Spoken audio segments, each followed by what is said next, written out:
Hi there. Look who has returned to the limelight after receive his rework and some new drip. That right, Michael Ben has come back to us with all his explosive and crown control glory. Some of us might have some question like, is he good now? Well, kind of. He is better than before, and better than those worse option that don't have rework yet. But he's still not that great compared to everyone else. Vauban abilities stay pretty much the same, with some function adjust. Tesla Nervos now scale with power strength so you can use it as an damage ability with it augment.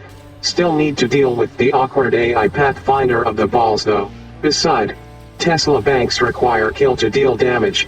Any ability that have require like this will not help you when you fight against elite or bosses that have no normal enemy around or the number can't fulfill the condition to deal damage. His Mind Layer now only a 2-in-1 ability instead of 4-in-1 because Tether and Flashette combined into one. Vector Pad and Overdrive combined into the other. You tap or hold the ability to choose which one you want to use. Flashette is still reliable as ever but Tether in other hand. Sometime fail to pull the enemy to the Flashette but get stuck in the environment instead. Overdrive is pretty good but having to touch the Vector Pad for Overdrive buff is quite annoying. His main damage dealing ability, Photon Strike now come with Forced Blast status, and if used with it augment, can be cast for free and strike 2 more time if the previous cast hit at least 5 enemies, to make sure that no enemy nor any epileptic player survive. The Forced Blast status make it way more reliable as an damage ability, not yet count the augment mod can make it recast 2 more time for free. Spam this thing however, is not for the weak. You all might want to wear shade while play him. And finally his original iconic Bastille. Well, it can hang unlimited enemies now, and you can also strip enemies while they are ragdolled. It's mean he can actually strip armor of enemy in Vortex without the need of other means to do it. So, with all those upgrade, not much had change about how we using him. The only thing new is he can now deal damage with Tesla Nervos. Either chose the Tesla Balls or Photon Drone Strike as your main damage ability and replace the other with something else. Mods for strength, range, and duration. I like to go for the more balanced option but you should adjust to what you want. Have your pet as a primer, and in battle, just suck everything on the map into your vortex vacuum and pray that the enemies not get stuck on some geometry. Then process to spam your light show of choices as much as your eyes can take it. Or you either run out of enemy or all your teammates' eyes had burned into a crisp from all the flashbang is going on.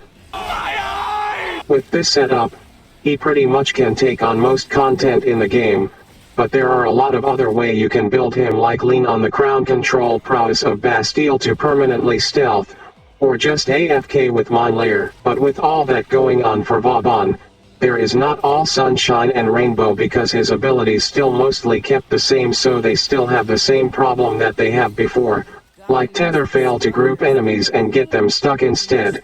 This can be solved by just deal strength scaling damage over time directly through the Tether line instead of the Flashette. In that way, we don't need to worry about if the enemy got pulled into Flashette or not. They will be CC'd by Tether and take damage anyway.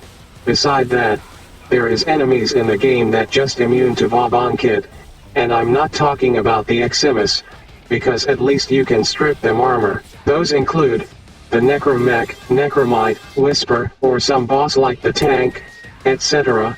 You might ask, that quite a small list. What is the problem? And the answer for that is, these guys will show up in late game mode like Elite Deep Archimedia, Temporal Archimedia, and Descendia. But not as normal mobs that you can avoid, but as the main part of the mission itself. Vauban will have a hard time dealing with these enemy. He is like a debuffer that can't debuff the important target. This make him somewhat an unfortunate burden for the team in these game mode. He is also pretty bad at any limited time game mode like survival because his CC make enemies stuck in another room and you have to waste your time looking for them. Or find an optimal room for him so he can CC spawn camp without they getting stuck too much. Parada Rebellion is also pretty tough for Vauban, although he can do everything fine in this game mode. It will took him forever to deal with the Prime Vanguard without a strong weapon and buff ability, because, again he couldn't debuff them. Mention of that, the next time DE look at data, they better known why buff ability like Roar is getting used so much. It's not like buff your damage is the only reliable way to deal with these. Immune to everything but straight up damage enemies. Overall, in my experience with Vauban so far, he will do very good in everyday farming, but still unreliable in late game modes. For that I personally rate this retouch a. It fine but could be better out of 10.